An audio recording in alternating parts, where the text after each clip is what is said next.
Olá para você. Você que já entrou em alguma igreja, sabe ou já percebeu que ela segue uma liturgia. Tem igrejas que começam os cultos normalmente lendo uma palavra, um versículo, depois tem um momento de música, de louvor, depois o momento da palavra, depois tem um momento ali do apelo, para as pessoas ali receberem oração e o fim, depois o fim do culto. Ou às vezes, em algum momento ou outro, as igrejas fazem alguma coisa um pouco diferente disso. Mas dentro dessa liturgia tem algo que deveria ser essencial para todo o culto, que é a oração, a intercessão pelo outro. E é sobre isso que eu quero falar nesse vídeo hoje. Olá para você, eu sou a Jaque e esse é o canal de Volta à Essência de leitura diária da Bíblia. Estamos fazendo a leitura do 5º livro já da Bíblia. Temos as leituras salvas em playlists aqui no canal, então você pode procurar ali um livro que você goste, montar de repente o seu próprio plano de leitura. E se você gosta desse tema, tem vontade de crescer, de aprender, tem curiosidade de saber o que está escrito ali na Bíblia, Enfim, se você entende que às vezes ela é difícil, mas gostaria de aprender um pouco mais, considere se inscrever aqui no canal e ativar ali o sininho do YouTube, não esquece, porque aí você não perde as notificações, não perde os vídeos quando o YouTube entregar para você. Então, antes da leitura, vamos falar com Deus, pedindo a Ele sabedoria para essa palavra tão especial que Ele tem hoje aqui para a gente. Pai, em nome de Jesus, graças eu te dou por mais um vídeo, por mais uma palavra, mais um dia, mais um momento especial de aprendizado, Senhor. Peço ao Senhor que fale com a gente, perdoa os nossos pecados, as nossas falhas, que a Tua palavra venha como uma cura, como um remédio e uma direção para os nossos corações. Abençoe essa pessoa que está me assistindo, a casa dela e tudo o que ela tem. É o que eu te peço e te agradeço em nome de Jesus. Amém. Amém, gente. Palavra de Deus hoje, então, no livro de Atos, capítulo 12, em que está escrito assim. Naquela mesma ocasião, o rei Herodes decidiu maltratar alguns da igreja e matou ao fio da espada Tiago, irmão de João. Vendo que isso agradava os judeus, prosseguiu, mandando prender também Pedro, e aqueles eram os dias dos pães sem fermento. Tendo-o detido, colocou-o na prisão, entregando-o a 4 grupos de 4 soldados cada um para o guardarem, e pretendia apresentá-lo ao povo depois da Páscoa. Pedro estava na prisão, mas a igreja orava a Deus com insistência em seu favor. Quando Herodes estava para apresentá-lo, naquela mesma noite, Pedro estava dormindo entre 2 soldados, algemado com 2 correntes, e as sentinelas guardavam a prisão diante da porta. De repente veio um anjo do Senhor e uma luz resplandeceu na prisão. E ele tocou o lado de Pedro e o despertou, dizendo: "Levanta-te depressa", e as algemas caíram dos seus pulsos. E o anjo ainda lhe disse: "Coloca as tuas roupas e calça as sandálias." E ele assim fez. E disse-lhe mais: "Põe a tua capa e segue-me." Ao sair, Pedro seguiu sem compreender que o que estava acontecendo por meio do anjo era real, pois pensava tratar-se de uma visão. Depois de passar pela primeira e segunda sentinelas, chegaram à porta de ferro que dá para a cidade, que se abriu sozinha para eles. E saindo, desceram uma rua e logo o anjo se afastou dele. Então, caindo em si, Pedro disse: "Agora sei que de fato o Senhor enviou o seu anjo e me livrou da mão de Herodes e de toda a expectativa do povo judeu." Depois de refletir nessas coisas, dirigiu-se à casa de Maria, mãe de João, também chamado Marcos, onde muitas pessoas estavam reunidas e oravam. Quando ele bateu no portão do pátio, uma criada chamada Rode saiu para atender. Reconhecendo a voz de Pedro, não abriu o portão por causa da alegria, mas correndo para dentro anunciou que Pedro estava do lado de fora do portão. E lhe disseram: "Estás louca?" Ela, porém, insistia, mas eles diziam: "É o anjo dele." Pedro, porém, continuava a bater e quando abriram, eles o viram e ficaram espantados. Mas, acenando-lhes com a mão para que fizessem silêncio, ele lhes contou como o Senhor o havia tirado da prisão e disse: "Anunciai isso a Tiago e aos irmãos." E saindo partiu para outro lugar. Logo que amanheceu, houve grande tumulto entre os soldados sobre o que teria acontecido a Pedro. Eles o procuraram, mas não o encontraram. Então Herodes interrogou as sentinelas e mandou que fossem executadas. E descendo da Judéia para Cesareia, Herodes ficou ali durante algum tempo. Herodes estava furioso com os habitantes de Tiro e de Sidom, mas estes foram à sua presença de comum acordo, depois de conquistar o apoio de Blasto, o camareiro do rei. Eles pediam paz porque a sua terra dependia do país do rei para abaster-se. No dia designado, Herodes, vestido de trajes reais, sentou-se no trono e passou a dirigir-lhes a palavra. E o povo exclamava: é a voz de um Deus e não de um homem. No mesmo instante, o anjo do Senhor o feriu porque não deu glória a Deus, e comido por vermes, morreu. Contudo, a palavra de Deus crescia e se multiplicava.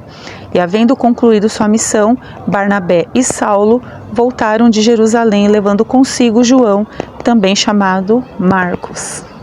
Novamente a gente vê aqui a igreja sendo perseguida, os discípulos. A gente vê aqui que o rei Herodes, o rei daquela época, manda prender a Pedro e manda matar Tiago. Acabaram sobrando para eles dois. Só que quando Pedro vai preso, a Bíblia diz que a igreja começava a orar, a igreja orava ali com muita insistência em favor dele.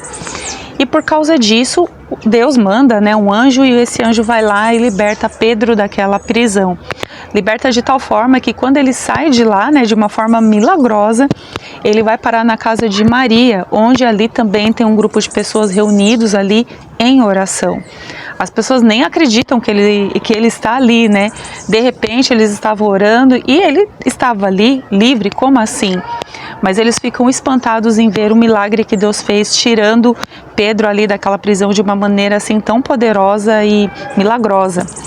E quando eu disse no começo do vídeo a respeito do poder da oração da igreja, gente, é porque existe poder quando a igreja ela ora em conjunto. Uma coisa é quando a gente ora em casa, lá no nosso cantinho, ora sozinho, e é um momento muito assim importante e essencial na vida do cristão. Mas outra coisa é quando nós oramos em grupo, em comunidade, quando nós estamos em conjunto orando como igreja. Existe poder na oração da igreja. E sabe, uma oração ela não substitui a outra, vamos deixar isso muito claro. A oração ali individual ela é tão importante quanto a oração que nós fazemos em grupo, em conjunto. Ao longo da história ali do livro de Atos, a gente vê toda a igreja trabalhando como um corpo, os discípulos trabalhando em conjunto. A gente não vê ninguém trabalhando sozinho, porque era da vontade de Deus que a igreja permanecesse junta, unida como um corpo. Então é tão essencial também essa oração que a igreja ela faz ali em conjunto. E naquele momento, naquele contexto, ela fez aquela oração em conjunto em favor de quem? De Pedro, que estava preso. E Deus ouve a oração da igreja, tanto que manda aquele anjo para fazer aquela libertação ali de Pedro. E o que eu quero deixar aqui, até para que a gente reflita sobre as liturgias dos nossos cultos, as coisas que nós fazemos, é em que momento ali do nosso culto a gente tem dado espaço para oração intercessória, para oração que nós devemos fazer ali em conjunto uns com os outros em favor de alguém, em favor de alguma causa.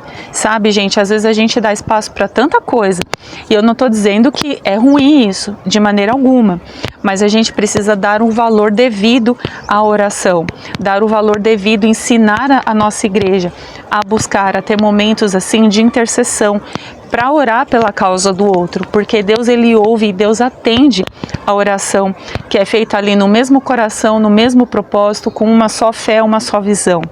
A gente precisa colocar esses momentos de oração no meio dos nossos cultos, para que as pessoas aprendam e se lembrem de que sim, tem gente que está precisando da nossa oração. Às vezes até se a gente está em casa, a gente saiu da igreja, está em casa, ali vivendo a nossa vida, em algum momento a gente vai se lembrar que tem alguém que está precisando ali da nossa oração. Então a gente precisa continuamente, sabe, orar pelos nossos irmãos, pelos nossos amigos ali em conjunto, pelas causas que eles enfrentam, as dificuldades que eles enfrentam, e crer que Deus é aquele que realmente manda a provisão necessária, manda a libertação e o agir necessário através ali da oração da igreja. Então o que eu diria para você que seja líder de um trabalho, líder de uma igreja, de um culto no lar, enfim, líder, um responsável, não subestime a oração em conjunto, não subestime o poder que há quando nós oramos juntos, quando nós oramos ali em conjunto, sabe? Existe poder na oração da igreja e a gente precisa entender que sempre tem alguém no nosso meio que está precisando da nossa oração. A gente não pode assim desprezar esses momentos, desprezar essas necessidades, porque todos nós ali temos causas, todos nós temos áreas da vida que precisamos de libertação, precisamos de cuidado,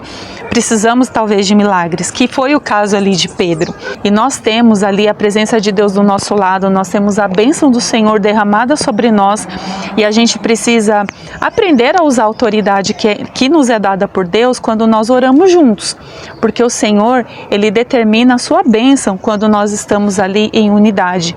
E por que não dizer unidade em oração, sabe? Então, reflita sobre isso. Se de repente você congrega numa igreja que não tem esses momentos de oração, comece até a sugerir para a sua liderança inserir esses momentos de oração. E você que é líder, se você não tem ainda esse hábito, comece a introduzir na sua igreja, ali no seu grupo, momentos de oração intercessória, momentos de oração em conjunto pelas causas dos outros, pelas causas uns dos outros, que com certeza nós vamos obter vitória. E eu tenho certeza que muitas vezes a vitória que nós conseguimos em áreas da nossa vida é também porque existe grupos de pessoas que oram por nós.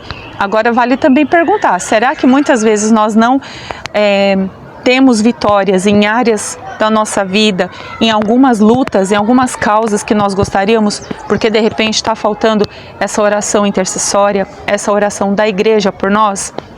Vamos pensar sobre isso um pouquinho e deixar que Deus fale com a gente através do seu Espírito, tá bom? Que Deus abençoe você, espero que esse vídeo tenha te abençoado. Fique meditando um pouco mais sobre ele quando o vídeo terminar. E lembre-se, não desista e continua lendo a sua Bíblia, tá bom? Deus abençoe e até amanhã no próximo vídeo. Tchau, tchau.